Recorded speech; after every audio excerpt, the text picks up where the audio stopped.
दोस्तों, आज हम एक्सप्लेन करने वाले हैं एक एडवेंचर वॉर मूवी की कहानी को जिसे देखकर आपका दिल खुश हो जाएगा। तो चलिए शुरू करते हैं। कहानी की शुरुआत 21वीं सदी के आखिर से होती है, जहां एक खतरनाक वायरस फैल चुका है जिसने धरती की आबादी को लगभग खत्म कर दिया। अब महज 2 मिलियन से भी कम लोग ही बचे और वे सब के सब अंधे हो चुके थे। समय बीतता गया और आंखों से देखने की बात करना भी अब जादू टोना माना जाने लगा, और जो देख सकता था उसे सीधे मौत की सजा दी जाती थी। इस दुनिया पर एक खास लीजन का राज चलता था, जो असल में खुद को विच हंटर कहते थे। उनका काम था उन लोगों को खत्म कर देना जो देख सकते थे। ऐसे लोगों को चुड़ैल या जादूगर कहकर मार दिया जाता था। एक दिन विच हंटर एक ऊंचे पहाड़ की तलहटी में जा पहुंचे। ऊपर पहाड़ की चोटी पर अलैनी नाम का एक गांव था। गांव वालों को आभास हो गया था कि कुछ बुरे लोग उनकी ओर बढ़ रहे हैं।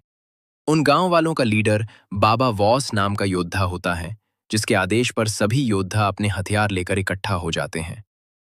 भले ही वो लोग देख नहीं सकते थे, लेकिन समय के साथ कुछ लोगों ने अलग अलग तरह की खास ताकतें विकसित कर ली थीं।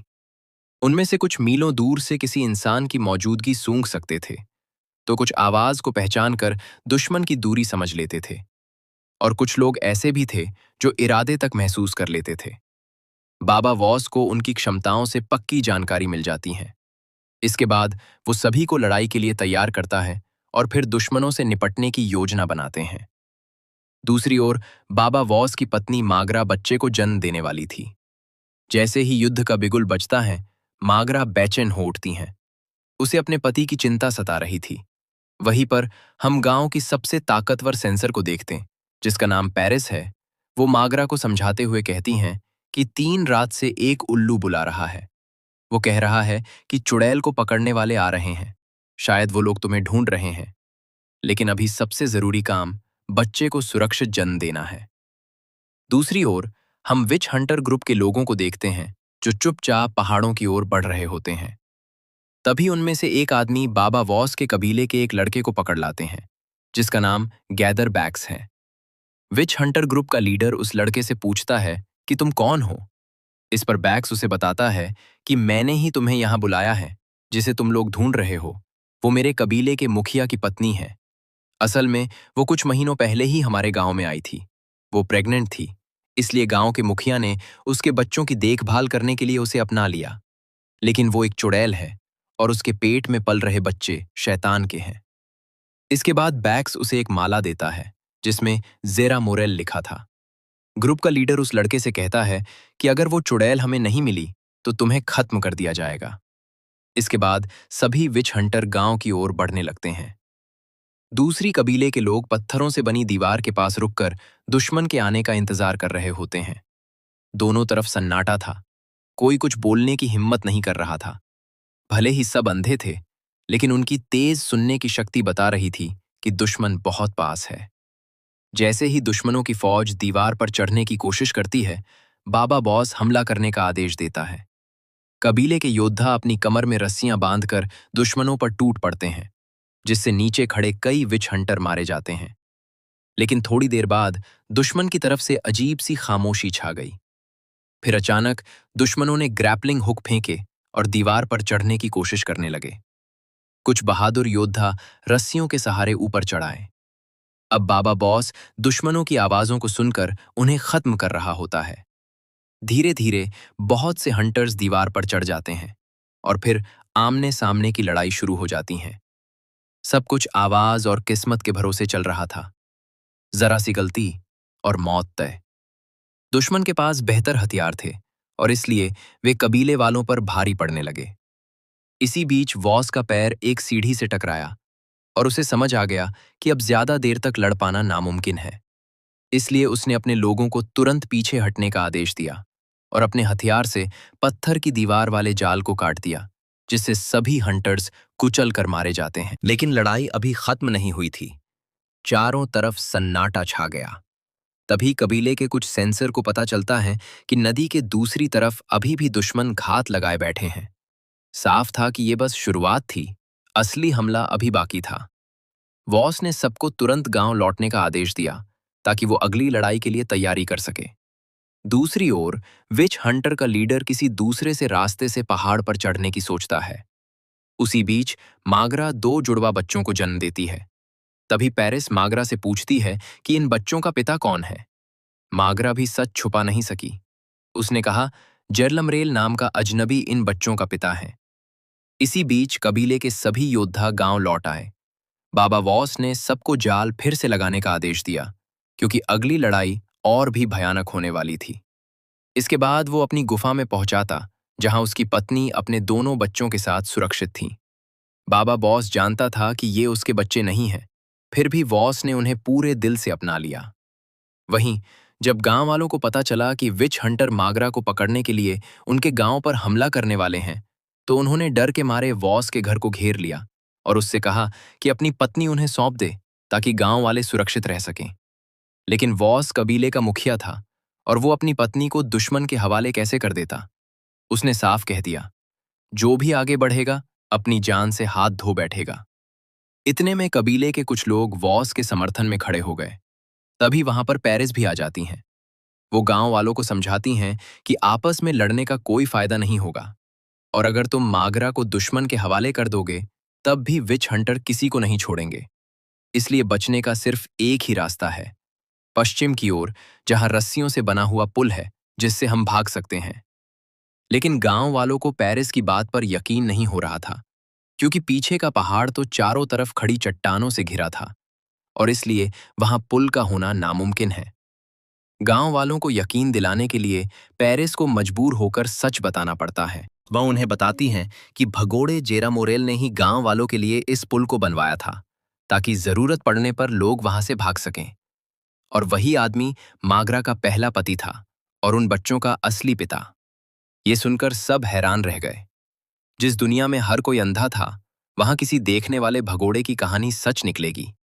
इसके बाद पेरिस गांव वालों को लेकर जेरा मोरेल द्वारा छोड़े गए संकेतों को पकड़ते हुए आगे बढ़ती है और कई मुश्किलों को पार करके आखिरकार वो सभी उस पुल तक पहुंच जाते हैं। लेकिन समय बहुत कम था। दुश्मन उनका पीछा करते हुए उनके गांव तक पहुंच जाते हैं, लेकिन वहां उन्हें कोई नहीं मिलता। तब विच हंटर्स का लीडर बैक्स से कहता है कि सभी गांव वाले कहाँ गायब हो गए हैं? तुमने तो कहा था कि और कोई रास्ता नहीं है। तब बैक्स उसे बताता है कि उसने पूर्व की ओर से बच्चों के रोने की आवाजें सुनी हैं, लेकिन वहां भी कोई रास्ता नहीं है। दूसरी बाबा वॉस गांव वालों को एक एक करके पुल पार कराने में मदद करता है। इसी बीच कुछ लोग पुल से नीचे गिर जाते हैं, लेकिन वो आगे बढ़ना जारी रखते हैं। तभी विच हंटर्स के खूंखार कुत्ते वहां पहुंच जाते हैं, लेकिन वॉस ने उन्हें आगे बढ़ने से रोक दिया। वहीं तब तक कुत्तों की आवाज का पीछा करते हुए विच हंटर्स का ग्रुप भी पुल तक आ गया। तभी अचानक बच्चे के रोने की आवाज आई। तभी जनरल समझ गया कि सामने कोई पुल है, लेकिन सबसे पहले उसने बैक्स को भेजा ताकि पुल की मजबूती परख सके। खतरे का आभास होते ही बाबा वॉस तुरंत पुल की रस्सियां काट देता है, जिससे पुल हिलने लगा। लेकिन जैसे ही वो दूसरी रस्सी काटने वाला होता है कि तभी बैक्स उसे रोक लेता है। असल में बैक्स पहले ही गांव वालों से गद्दारी कर चुका था। बॉस ने उसे इशारा किया कि जल्दी आ जाओ। इसी बीच कुछ हंटर्स भी पुल पार करने की कोशिश करते हैं, लेकिन जैसे ही बैक्स दूसरी तरफ पहुंचता है, वॉस पुल की आखिरी रस्सियां भी काट देता है, जिससे हंटर्स पुल के साथ नदी में जा गिरते हैं। अपने आदमियों की चीखें सुनकर जनरल समझ जाता है कि उनका मिशन फैल हो चुका है। वो तुरंत उसके संदेश को रानी केन तक पहुंचाने का आदेश देता है। संदेशवाहक पक्षी उसके संदेश को लेकर पहाड़ों और जंगलों को पार करता हुआ विशालकाय कैनोआ डैम पहुंचा, जो क्वीन केन का महल था। उस समय क्वीन मन लगाकर प्रार्थना कर रही होती है। तभी एक सिपाही खबर लेकर आता। विच हंटर के जनरल का संदेश पढ़ते ही रानी घबरा जाती हैं और तुरंत जरूरी मीटिंग बुलाती है। इसके बाद मोमबत्तियों की रोशनी में रानी के सभी मंत्री उपस्थित होते हैं। रानी ने सभी को बताया कि जेरा मोरेल नाम का भगोड़ा जो दुनिया देख सकता है, उसकी पत्नी ने दो बच्चों को जन्म दिया है। रानी ने सबको याद दिलाया कि सालों पहले इसी रोशनी ने दुनिया के ज्यादातर लोगों को खत्म कर दिया, और इसलिए अब इस दुनिया में रोशनी की कोई जगह नहीं होनी चाहिए। उसने अपने काबिल योद्धाओं को आदेश दिया कि जेरा मोरेल और उसके बच्चों को पकड़ लिया जाए, और इसके लिए चाहे कितनी भी कुर्बानी क्यों न देनी पड़े। दूसरी ओर कबीले के लोग जेरा मोरेल के संकेतों के सहारे पहाड़ों और नदियां को पार करते हुए आगे बढ़ रहे होते हैं। आखिरकार सब लोग एक झरने तक पहुंच जाते हैं। सबसे पहले वॉस लकड़ी की सीढ़ी से नीचे उतरने की कोशिश करता है। थोड़ी मुश्किलों का सामना करने के बाद वो सुरक्षित जमीन पर पहुंच जाता है। नीचे का नजारा उनके लिए बिल्कुल अलग था। चारों तरफ पहाड़ों से घिरा हुआ मैदान, उपजाऊ जमीन और मीठे पानी की झील, जहां पर वो फिर से अपना गांव बसा सकते थे। लेकिन पेरिस ने वॉस को याद दिलाया कि विच हंटर्स इतनी आसानी से उनका पीछा छोड़ने वाले नहीं हैं। एक दिन वो यहां तक पहुंच ही जाएंगे। वॉस भी रानी के खतरनाक स्वभाव को अच्छी तरह जानता था। वो वापस झरने पर गया और लकड़ी की सीढ़ियों को तोड़ दिया ताकि कोई उनका पीछा न कर सके। फिर वो अपने दोनों बच्चों को गोद में लेकर मन ही मन कसम खाता है कि वो हर हाल में अपने परिवार को सुरक्षित रखेगा। इसके बाद वॉस जुरामोरेल के छोड़े गए संकेतों को पकड़ते हुए बच्चों को लेकर जंगल में चला जाता है, जहां उसे एक पेड़ पर कुछ जरूरी संकेत मिलते हैं। बॉस उन संकेतों को समझने की कोशिश कर रहा होता है कि तभी अचानक उसे एक जोरदार दहाड़ सुनाई देती है, जो एक खूंखार भालू की थी। वॉस घबरा गया और जल्दी से ढलान की ओर चढ़ने लगा ताकि वो भालू को बच्चों से दूर रख सके। लेकिन भालू सूंघते हुए उसके बच्चों तक जा पहुंचा। अब वॉस भालू का ध्यान अपनी तरफ खींचने की कोशिश करता है, लेकिन कोई फायदा नहीं हुआ। फिर उसने जमीन से लकड़ी उठाई और भालू की तरफ फेंक दी। भालू गुस्से से भड़क गया और बॉस पर टूट पड़ा। बॉस भी बच्चों को बचाने के लिए भालू से भिड़ जाता है। इसी बीच कहीं से एक तीर आया और भालू को मार गिराया। खतरा टल चुका था। वॉस तुरंत बच्चों के पास दौड़ा और राहत की सांस ली। तभी एक शख्स उसके सामने आया। वो जुरा मोरेल था, जो देख सकता था। उसने वॉस से कहा कि वो बच्चों को ले जाने नहीं आया है, बल्कि वॉस ही उनकी देखभाल करे। असल में वो अपने बच्चों को देखना चाहता था। फिर वो उन बच्चों के नजदीक आकर उन्हें चूमता है और उनके नाम रखता है, हाना और कोफुन।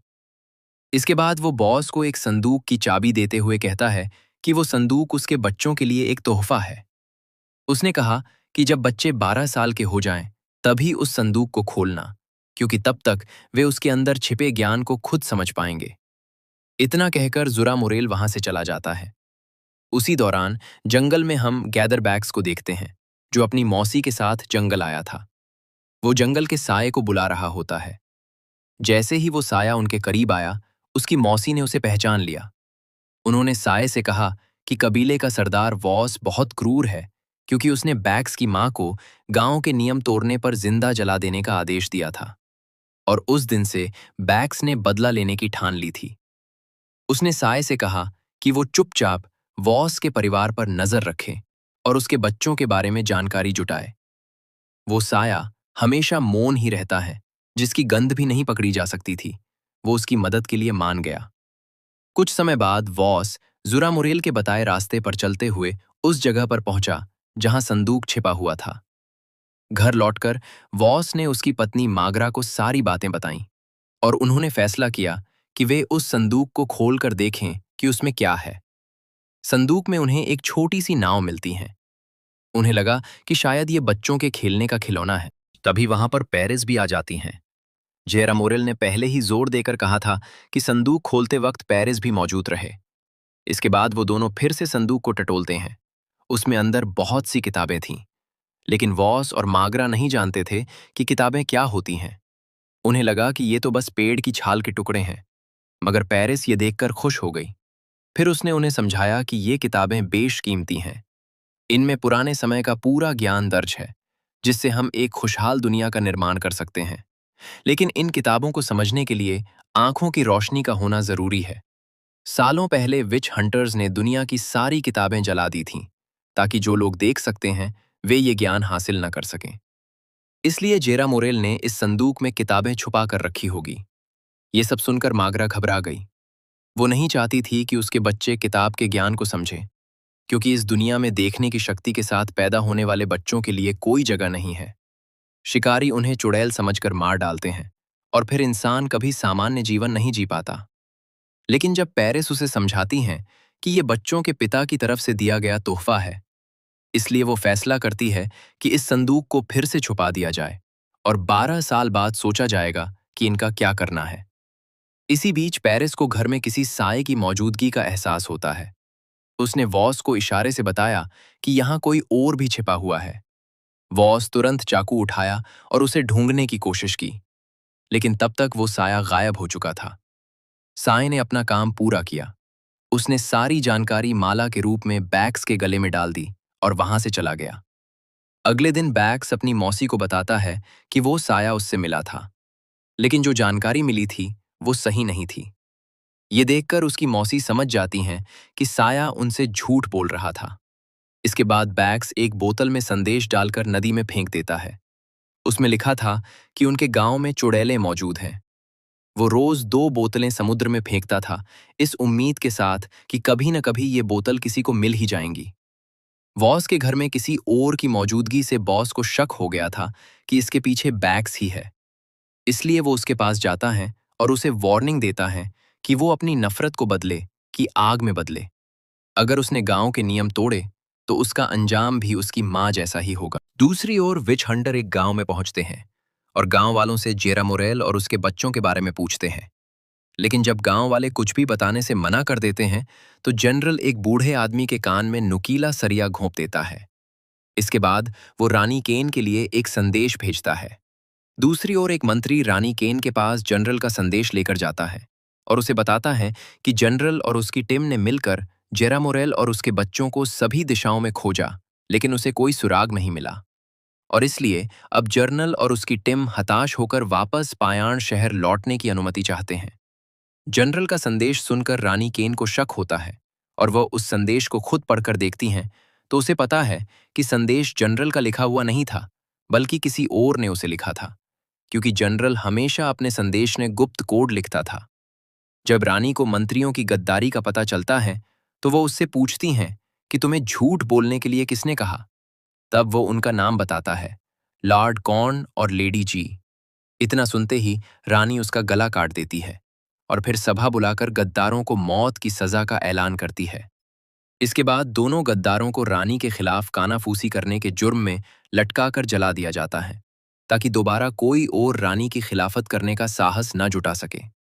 फिर रानी सभी लोगों को समझाती हैं कि हमारी लड़ाई प्रकाश से है और हमारे सिपाही जेरा मोरेल जैसे विधर्मी को हर तरफ ढूंढ रहे हैं, और मैं तुम्हें जंगली जानवरों और दृष्टि वाले शैतानों से बचाती हूं, क्योंकि ईश्वर भी यही चाहते हैं। लेकिन गद्दारी की सजा मौत है। समय बीतता गया और बीतते समय के साथ दोनों बच्चे बड़े हो गए। जब मागरा के दोनों बच्चे 12 साल के हो गए, तब पहले से हुए एक समझौते के मुताबिक पेरिस ने मागरा से बच्चों को उस संदूक के रहस्य के बारे में बताने की बात की। लेकिन मागरा इसके खिलाफ थी। उसने पेरिस से साफ कह दिया कि वे दबे हुए राज को हमेशा राज ही रखेंगे। मागरा चाहती थी कि उसके बच्चे एक सुरक्षित, सामान्य और शांत जिंदगी जिएं। उसके लिए सबसे जरूरी चीज उनकी सुरक्षा थी। लेकिन पेरिस, जो दूर की सोच रखने वाली और समझदार थी, उसने मागरा को हर प्रकार से समझाने की कोशिश की। लेकिन जब मागरा उसकी एक नहीं सुनी, तब उसने वॉस और मागरा को बिना बताए चुपचाप दोनों बच्चों को एक कमरे में बुलाया और उनके हाथों में किताबें थमा दी। उसने कहा, ये किताबें तुम्हारे असली पिता जेरा मोरेल ने दी हैं। साथ ही उस खास संदूक का राज भी खोल दिया। ये सुनकर कोफुन दुखी हो गया। जिस आदमी को वो अपना पिता मानता था और जिससे वो बहुत प्यार करता था, वो उसका असली पिता नहीं है। ये बात उसके गले नहीं उतर रही थी। इसलिए वो रोते रोते बाहर चला गया। लेकिन हनीवा समझदार थी। उसने शांत दिमाग से बात को समझने की कोशिश की। कुछ समय बाद दोनों भाई बहन ने पेरिस की बातों पर फिर से विचार किया। फिर जेरा मोरेल की दी गई किताबों को पढ़ने लगे। तभी संयोग से वॉस ने उनकी ये बातचीत सुन ली। उसके मन में कई सवाल पैदा होने लगे और अपने बच्चों को खोने का दर्द भी। लेकिन फिर उसने सच्चाई को स्वीकार कर लिया, क्योंकि वो जानता था कि एक न एक दिन बच्चों को सच का पता चल ही जाना था। थोड़ी देर बाद पेरिस वॉस के पास आई और उसने उसे समझाया कि पिछले 5 सालों में हनीवा और कोफुन ने जितना ज्ञान और समझ हासिल की है, वो उम्मीद से कहीं ज्यादा है। ये बच्चे दुनिया बदलने की ताकत रखते हैं और एक दिन वे नई दुनिया की शुरुआत करेंगे जो बहुत खूबसूरत होगी। माता पिता होने के नाते उन्हें दुख नहीं, बल्कि गर्व और खुशी महसूस करनी चाहिए। ये सुनकर वॉस गहरी सोच में डूब गया। धीरे धीरे दोनों बच्चे अब 17 साल के हो चुके हनीवा और कोफुन रोज की तरह ऊंचाई पर चढ़कर पढ़ाई करने लगते हैं। इसके बाद हमें पास के ही एक दूसरे गांव का सीन दिखाया जाता है, जहां एक महिला कपड़े धो रही थी। तभी उसे कुछ अजीब सा महसूस हुआ। नदी में बहती हुई एक बोतल उसे मिली। ये बोतल उस गद्दार बैक्स का संदेश था।